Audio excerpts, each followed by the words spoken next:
രാജധാനി വിട്ടിറങ്ങി. അപ്പം ഈ under rated songs എന്ന് പറഞ്ഞിട്ട് വന്നൊരു പേജിനകത്താ തോന്നുന്നു. ആ പാട്ടിന് വേണ്ടത്ര ശ്രദ്ധ കിട്ടിയില്ല. അത് നല്ല പാട്ടായിരുന്നു. അത് ഞങ്ങൾ എവിടെയാ ഷൂട്ട് ചെയ്ത ഹംപി. അതൊരു വെക്കേഷൻ ട്രിപ്പായിരുന്നു എനിക്ക്. കാരണം ആ മൊത്ത സിനിമ കടപ്പുറത്തായിരുന്നു ഷൂട്ട് ചെയ്ത, ബീച്ചിലായിരുന്നു. അപ്പോ അതൊക്കെ കഴിഞ്ഞ് ഭയങ്കര ടയേർഡായി. ഡെയിലി നമ്മൾ രാവിലെ, അന്ന് ഈ സൺസ്ക്രീൻ ഉണ്ടല്ലോ പരിപാടിയൊന്നും ഇല്ലല്ലോ, വളരെ കുറവാണ്. അതിനെപ്പറ്റിയുള്ള നോളജും കാര്യങ്ങളും ഒന്നുമില്ല. അപ്പൊ രാവിലെ പോവാ, പിന്നെ കുറച്ച് ഡാർക്ക് ആക്കും ഫസ്റ്റ് ദിവസം ഒക്കെ. ഒരാഴ്ച കഴിഞ്ഞപ്പോ എനിക്ക് ഡാർക്ക് ആക്കേണ്ട ആവശ്യമില്ല. മേക്കപ്പേ ചെയ്യേണ്ടി വന്നില്ല. ഒരു കുഴപ്പമില്ല. പിന്നെ അപ്പിയറൻസിനെ പറ്റിയൊന്നും ഒട്ടും ബോധാടായിട്ടുള്ള സിനിമയല്ല. കാരണം ആ ഡ്രസ്സും ഷർട്ടും പാവാട ഇട്ടിട്ട് മുടിയൊക്കെ എങ്ങനെ കെട്ടിവെച്ച് അങ്ങനെയായിരുന്നു. പക്ഷെ ഹംപിയിലായിരുന്നു സോങ് ഷൂട്ട് ചെയ്തത്.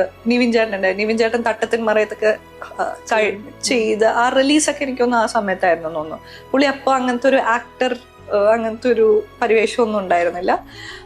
എല്ലാം ഇങ്ങനെ കേട്ടോണ്ടിരിക്കും. വൃന്ദ മാസ്റ്റർ ആയിരുന്നു അത് കൊറിയോഗ്രാഫി ചെയ്തത്. ഞങ്ങൾ രണ്ടുപേരും ചീത്ത വിളിക്കാറുണ്ട്, പുള്ളിക്കാരത്തെ ചീത്ത പറഞ്ഞ് ശരിയാക്കാറുണ്ട്. ഞങ്ങൾ രണ്ടുപേരും കേട്ടോണ്ടിരിക്കും.